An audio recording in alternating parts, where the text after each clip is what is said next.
ರಾಜ್ಯದಲ್ಲಿ ಹಲವು ಜನ ಈ ರೀತಿಯ ಪರಿಸ್ಥಿತಿಯನ್ನ ಎದುರಿಸಬೇಕಾಗಿದೆ. ಈಗಲೂ ಕೂಡ ಸಂಕಷ್ಟದಲ್ಲಿದ್ದಾರೆ.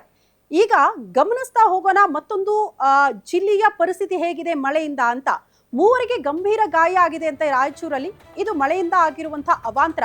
ಮಸ್ಕಿಯ ಹರ್ವಾಪುರ ಈ ಗ್ರಾಮದಲ್ಲಿ ಸಿಡಿಲಿನ ಅಬ್ಬರಕ್ಕೆ ರೈತ ಬಲಿ ಹಾಕಿದ್ದಾರಂತೆ. ಮೂವರು ಗಂಭೀರವಾಗಿ ಗಾಯಗೊಂಡಿದ್ದಾರೆ. ಒಂದು ಎತ್ತು ಕೂಡ ಮೃತಪಟ್ಟಿದೆ. ಜಮೀನಿನಲ್ಲಿ ಕೆಲಸ ಮಾಡ್ತಾ ಇದ್ರಂತೆ. ಇದೇ ಸಂದರ್ಭದಲ್ಲಿ ಸಿಡಿಲು ಬಡಿದು ರೈತ ಮೃತಪಟ್ಟಿದ್ದಾರೆ. 3 ಜನ ಗಂಭೀರವಾಗಿ ಗಾಯಗೊಂಡಿದ್ದಾರೆ. ಒಂದು ಎತ್ತು ಕೂಡ ಬಲಿಯಾಗಿದೆ. ಇದು ರಾಯಚೂರಲ್ಲಿ ಆಗಿರುವಂತಹ ಮಳೆಯ ಅವಾಂತರ.